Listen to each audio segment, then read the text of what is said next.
¿Qué ropa? ¿Cómo andan? Hoy va a ser un video un poquito diferente, like something a little bit different that I've never done. So basically, a lot of you guys have been asking kind of just like, oh, like, how'd you meet this person? Or like, oh, what got you starting hair? Like, ¿por qué haces esto y esto y esto?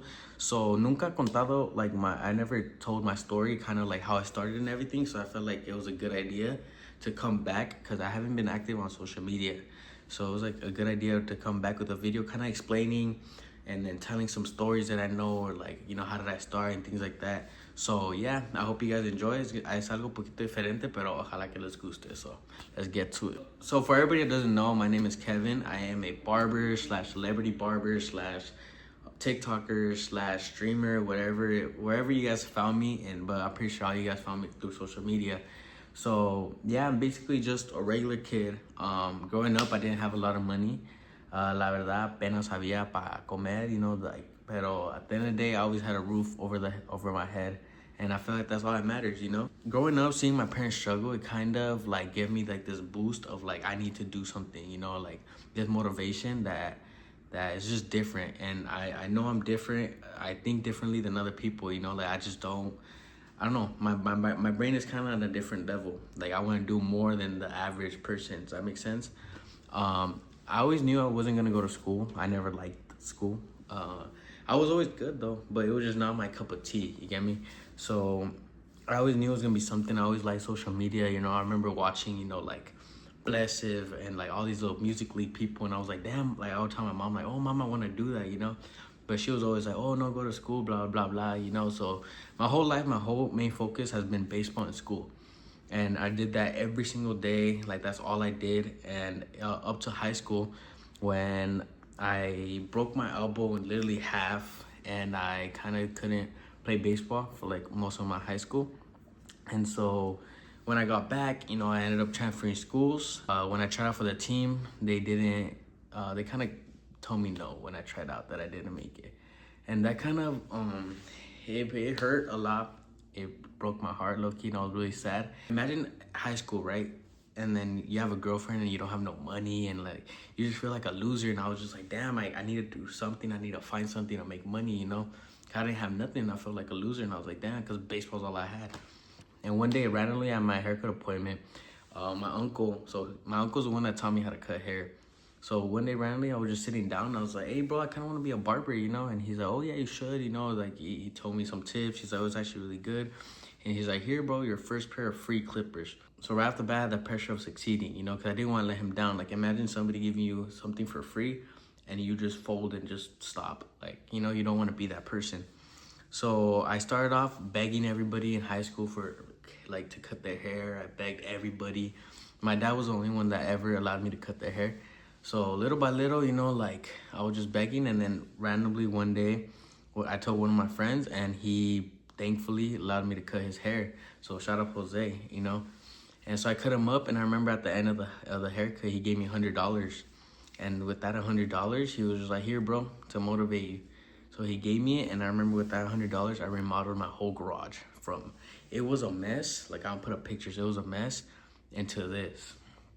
And it was just like all right, we're off, and it was just like, all right, we're off to a good start, you know, little by little. So after I cut him up, you know, I started telling people free haircuts. You know, I posted all over Facebook. I posted on OfferUp. I put up signs all over the city like free haircuts, this and that. And I got a couple people. Just little by little, I started practicing. I went maybe from 1 haircut a week to 2 haircuts a week to 3 haircuts a week. And I just started developing little by little, you know? And little by little, a lot of, because we live in an apartment complex. So in the apartment complex, word kind of got around. I got some clients, and out of nowhere, one day we got a visit from the city, and they threatened us to kick us out because I was doing business in the garage of our apartment. And I remember feeling so sad. Like it was a feeling that's just horrible. Like imagine like almost getting kicked out of your house because of you, you know, and you just feel like, dang, like, you know, like you just let everybody down, you know, and it was a horrible feeling. Unfortunately, I had to take everything down, all my hard work, all my hundreds, thousands of dollars I put into this garage, and I had nowhere to go, and I felt like giving up, and I was like, damn, what am I gonna do? So I started asking around, and thankfully they let me into this barber shop. So I started cutting there for a little. So the haircut price right there was $30, right? I was charging $10 at this time. So for everybody that I told to come, I had to charge them $30, but they weren't willing to pay that. So in order to keep clients, I had to charge them 10, and I had to put the other 20 out of my own pocket just to make the owner happy and to stay there and give me a place, you know. So every single walk-in I could, I would charge 30, and just grind and somewhat even it out. There are weeks where I gained, there's weeks where I lost, but there's weeks that I could even, but I was just like something's gonna come. I just need to keep working, you know. So yeah, I kept working, and I was putting in so much work.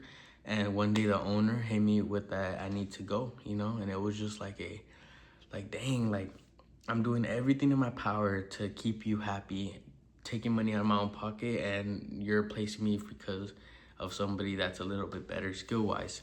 So I remember taking all my stuff, and again, that feeling of quitting like came back, and I just didn't want to do it no more because I had nowhere to cut, and it was dark, and I was like, damn, all my hard work for what, you know? And then thankfully I hit up the owner of the barbershop where my uncle started, and he gave me opportunity to come in. So when I came in with everything I had, you know. It was like I begged God for this opportunity, and he finally gave it to me. So with the opportunity, I just grinded every single day. I would literally go to high school from 8 in the morning to 3 o'clock. After that, walk from school to the barbershop every single day. Walk, run, ask for rides, whatever I had to do, Uber, whatever I had to do, I got it done. But I was there at the time I was supposed to. On weekends, I was open and close every weekend, grinded it out as much as I could. One day after high school, my girlfriend asked me, oh, can we get Starbucks? And I was like, yeah, of course. Starbucks is down the street. So I went to go get Starbucks, and as soon as we pulled up, I look, and there's this 6'10" guy, and I was just like, damn, that guy's tall. I looked again, I was like, oh shit, it's Clave Especial, like, and this was just when they're starting, you know, they just started their career. And so I remember I got down, and I introduced myself, like, what's up, bro, I'm a barber, this and that, like, I'm a big fan, like, let's take a picture, you know. So we took the picture, you know, we shared information. They're like, hell yeah, bro, like, we need haircuts, like, eventually, like, I'll hit you up and everything. A week went by, nothing. 2 weeks went by, nothing. And I was just like, oh, you know, like, at least I got the picture, you know, at least I got to meet him. So yeah, I was cutting one day, and then I look back at my phone, and I see 10 missed calls from Clave, and I was like, oh shit. And I called back, and they're like, oh, like, what's up, bro? Like, I thought, like, I was, like, you know, I thought you were gonna get answered. And I was like, yeah, bro, like, pull up right now. Like, I'm available for the haircut. They're like, better, we're on the way. So, all right, moments. Oh, it's gonna Kevin, be the biggest moment lock of my in, career. Kevin. Lock in, son. they pulled up, and then I cut them all good. Everything was good. Week later, boom, cut them up again, and then little by little, started cutting them up. Until one day, they called me. They're like, hey, yo, what's up, bro? Like, can you pull to JLP's house to cut us up? I'm a pretty big Fuerza Regida fan. So when they told me that, like, I kind of fanboyed. I was like, no way, I'm about to be at JLP's house. Like, what the fuck? So yeah, so I pulled up to JLP's house, and I cut him up. You know, I met some of the guys from Street Mob. So I became cool with them. I built that good connection. And yeah, so after that was that. Went back to normal. I'll cut them up on the regular, you know. It became like, I was like, damn, I have this good connection with Clave, you know. So it was a random day, you know, just a regular day. I was scrolling through Instagram, you know, scrolling through stories, and then I see a story from Lalo Gambrezi's manager, and he was just like, oh, it's like story promos, like, hit me up, you know, we could do like some collabs or whatever. And then I slid up, you know, I was like, yo, what's up, bro? Like, I'm a young barber, like, I'm trying to grow, you know, like, is there any way I could cut him up, you know? Next thing you know, I was on the phone with him. He was like, yeah, bro, pull up, you know, I got you, like, we'll make it happen, you know? We charge $1,000. Bro, mind you, at this time, I didn't even have $1,000 to my name, bro. Like, I probably had 1,000 and 100 saved up, you know? So I was just, in my head, I was just like, fuck it, I need to take this risk. I'm gonna lose everything I have. I'm gonna get this promo collab, and I'm gonna do it, and just hope for the best, you know? Like, I just have to take this risk. So I'm like, yeah, bro, pull up, you know, where you at? I'm thinking he's in LA, you know? I stay an hour from LA. I'm in California, right? And they're like, yeah, we're in Arizona. What the fuck am I doing in Arizona? Like what the fuck?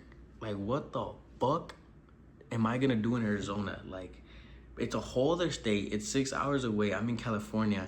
I'm 17 years old at this time. I barely got my license, but I just said, fuck it, I'm gonna go. So the next morning, I woke up at 6 a.m. and I went straight to Arizona, whatever. I pulled up, you know, I met him, everything was cool, you know, cool people, everything. Cut his hair, did my video, whatever, left, posted it. I put my phone down for 5 minutes, opened it. It was at 1,000 likes, bro. Never have I ever seen 1,000 likes in my life. And when I seen that, it built like this fuel in me, and I was like, oh shit, damn, like I like this, like it feels good, you know, getting these likes, like I felt like finally, like all my hard work is finally paying off, and you know, I was just extremely happy, you know. So it was an investment for sure. Was I scammed a little to pay that much? A little bit. I don't think a lot of people would, but it was just one of those things where it's just like I'm young and I need to grow, and I mean, at the end of the day, it worked out, you know. So yeah, shout out Lalo. So yeah, after that, you know, I got a lot more clients. People were hitting me up, you know, like, oh shit, no way you cut him up, you know, praising me. So one day, Isaac Rodriguez, Isaac made you look. He posted a story that he needed a haircut. You know, I slid up, and I was like, yeah, bro, I got you, whatever. He's like, bet, I'm in San Diego. San Diego's 2 hours away, and it was just like, fuck it, I'm gonna do it. Like, I already went to Arizona, I'm gonna go to fucking San Diego. And I was like, bet, bro, I'll be there. So I hurry up, grabbed all my stuff, fucking rushed to San Diego. Next thing you know, I cut him up. You know, we did a little initial video. It went good. You know, I grew my clientele more, grew my following more. I posted it, boom, that one did good as well. And so, yeah, and let me tell you, Isaac was one of the most genuine, humble, most chill people you ever meet. You know, I offered him a free haircut, and he was one of the only people that I offered free haircuts to that paid me.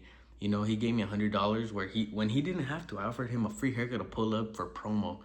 And, you know, doing that out of the kindness of his heart showed like what type of person he really is. And to this day, we're still really cool. Like, I cut him up the other day. A very genuine and cool guy. Like, I have a lot of respect for him. So after uploading that, you know, I got a little bit of more motion. You know, I went from Clave to Lalo, you know, to Isaac, you know. And little by little, I started up, you know, Luis Coronel, Oblivion, like Lina Personal, Street Mob, like little TikTokers, you know. And I just started building these connections, because they're like, oh, you cut him up. Like, oh, man, I want to get a haircut too. You know, I cut them up. I became friends with them. They connected me with other people. And little by little, everything was like coming together. One day, me and my friends were hanging out. You know, everything was normal. And I seen a post from Rolling Loud, you know, and it was just a lineup. And we're like, oh, let's go. You know, 03 is going to be there. Like, so-and-so is going to be there. And I was like, man, like, I'm down, whatever. And out of a sudden, I got this idea, like, I'm gonna text everybody on here and see if I can get cut them up, and maybe we get it for free, you know, like, fuck it. And so I just hit everybody up, and the only person to answer was 03. And I remember when he answered, I flipped out, because I was like, damn, like, this was one of my favorite rappers, bro. Like, I fucked with a lot of his music. So when he answered, I did fanboy a little. I was like, oh shit, like, it's 03, like, what the fuck? And then next thing you know, I went over to his house, like, an hour away. And I cut him up, everything was good, you know, like I blessed him, I got my picture, posted it, boom, another post that blew up and did really good. Everybody was like, oh, 03, no way, you know. You know, I built that good connection with him, you know, like, he took me backstage to his shows. I went to a studio with him, you know, I seen him work, you know, and things like that. But 03 has been a really cool guy, and it was a good connection to have, you know. And so I kept going, reaching out to new people. So one day I hit him up with one of my old high school friends, because he's friends with Juan, El Famous Juan. And I always liked Juan, like his little funny videos and everything. And I was like, oh, like, tell him I'll offer him a free haircut, you know? He pulled up a couple of days later. I cut his hair for free. Everything was good. I built that connection. When I cut him up, like, we vibed, you know? Like, we became pretty cool. We became close. And then he called me probably a week later. He's like, yeah, he called me a week later. He was like, yeah, Javi's gonna have his birthday party, bro. You wanna come? Like, Javi, like, hi, Max hat. Like, Javi. And I was like, hell yeah, like, fuck yeah, I'm gonna go. So I went, whatever, and then I got there a little bit early, and he said, oh, like, we're gonna go to my friend Barber's house. So cuando llegamos ahí, conocí a Barros por la primera vez, you know, y de repente todo pasa por algo en esta vida. Y cuando te digo que el día antes, I want to go cut up 03, so tenía todas mis cosas en el carro, like, así como para cortar pelo, like, así de la nada. Y por coincidencia, like, Barbas ocupaba un corte de pelo, so I went. And I was like, oh, like, hell yeah, you know. So I lo fui, agarré todas mis cosas. Ahí I started cutting him up. Y, you know, hablamos bien, you know, tuvimos una buena vibra. Fuimos al party juntos. Me enseñó sus carros, you know, me dio un ride en el Ferrari. Yo nunca en mi vida ha estado en un Ferrari. Barber me dio esta experiencia que nunca voy a olvidar. Un Ferrari es uno de los carros de mis sueños, so estar en el carro de mis sueños, like, me quedé like, damn, Me llamó otra vez como 2 semanas después que quería otro corte y poquito a poquito we started to get to know each other y gané una buena relación con él, y de este día. Y Barber ha sido una de las personas más humildes, me ha tratado bien, nunca me ha respetado y no me ha pagado toda la comida. Y me ha pagado más que todos estos artistas y todos los que los corto, me cuida bien. Cuando voy, me paga por mi tiempo y me respeta mucho mi tiempo y me respeta todo, like siempre, ¿quieres comer?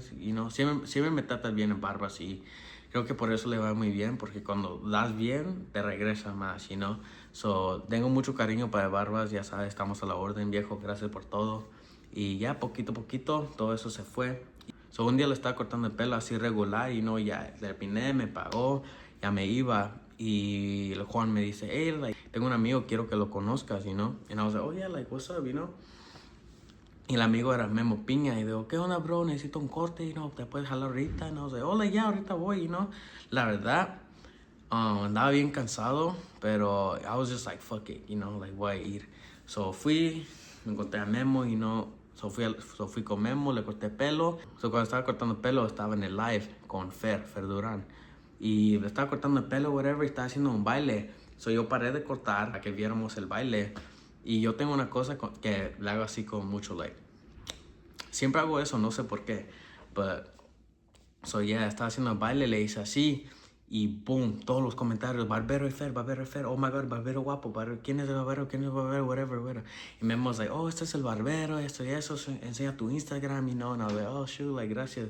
Enseñé mi Instagram y de repente, boom, me llegó como miles de seguidores y me quedé like, what the fuck? Estaba a 10,000 seguidores y de repente me llegó a 50,000 en minutos. Y la verdad me quedé like, what? Like, bro, mi TikTok se fue para arriba machín. So después de corte, hicimos un TikTok y boom, 1,000,000 de vistas. And I was just like, fuck, like, era como Dios me ha bendecido con oportunidades así que de repente, like, boom, todo es bien natural, todos bien. So, así es como conocí a Memo y así es como pasó todo de Fer y Kevin, el Fer y el Barbero, así es como todo empezó. Ya empezaron todos los parties de influencers, me invitaron, fui con Barbas, y en uno de los parties me conté a Lil Baby y yo soy un fan, I'm a big ass Lil Baby fan. So at the Barbers party when I met him, like, it was such a big accomplishment for me, like meeting one of my favorite rappers ever, the GOAT Lil Baby. And for sure, it's one of the top moments of my life that I'm never gonna forget. And it took a lot of hard work, like, it's not easy. I remember there's a night where I woke up from 6 in the morning. I worked all the way until maybe like 7, 8 at night. And then I had to go to LA to cut a barbas. So I went to LA to cut a barbas. I went back home. They called me, Clive says, yeah, he's a haircut too, bro. They're coming right now. And I was like, oh shit, bet. I went back to LA. I cut up Clave. I stayed there until cutting all of them up until maybe 3, 4 in the morning. Went back, got home around 5. I had a haircut appointment at 6. Grinded all that from 6, whatever. And then Clave, one of the other members, hit me like, hey bro, can you come to LA? Like, I need a haircut too. 6 to maybe 1 in the afternoon. Went back to LA, cut up Leo and Roro and all them. Back to home, changed already, and went to the Barros party. And bro, no sleep, no nothing, but I just grinded it out, just things that I had to do. So yeah, I just continued grinding, and little by little, everything started coming together. A lot of hard work, a lot of L's. I'm not gonna say a lot of my L's, but I took a lot of L's. Like, it has not been easy for sure. So I just kept grinding until I got the opportunity to open up a barbershop with the owner, and it was such a big opportunity. So kept grinding, stacked up a little bit of money, put it down, and now I have a barbershop on the way, which should be open up next month. So everybody follow AB's Barber Studio 8.0 on Instagram and everything. We're about to turn up. So yeah, it's a crazy run. It's a crazy journey, but I'm still not done. I just got started. I'm so young, and I've had a lot of blessed events, like I just finished Supernova, Netflix. I just cut up Wilito before his first biggest fight he's ever done on Netflix. Like, people on Netflix seen my haircut. 20,000 people in the arena seen my haircut. Like, there's some big accomplishment, Same thing with 03, 70,000 people at Rolling Loud, 60,000 people see my haircut at Coachella. So I for sure had some big accomplishments, you know, but so like I said, I just started, you know, I'm still grinding. I still have a lot of hunger, but I do want to do more videos for sure. So expect like maybe expect like 2 YouTube videos a week, you know, but I'm gonna for sure get back on my social media because I've been grinding on the whole barbershop and barbering, you know, because with all these parties, you kind of fall off a little bit with the whole barbering, you know. But I got back on it for sure. I hope you guys enjoyed the little video, you know, my little stories, little good experiences that I had. And yeah, just, you know, just remember, you come into this earth alone and you die alone. So you have to do a lot of stuff for yourself, whatever's best for you and your family. You just gotta go with it, you know. And with God and hard work, everything's slowly gonna come together. So just keep grinding, bro. You know, I've been in that moment where you wanna give up, but if you give up, it's never gonna happen, you know. You miss all the shots you don't take. So take those big risks and everything's gonna come together. So I hope you guys enjoyed this video. Ojalá que les guste. Es algo un poquito diferente. Yeah, esperen más YouTube videos. Expect more YouTube videos with collabs and everything. It should be coming soon. So yeah, so pónganse pilas, playa. Ya saben qué show. Y yeah, sígueme en todos mis social medias, No Cap Kevin. Y ya para la otra lo vemos. Pow.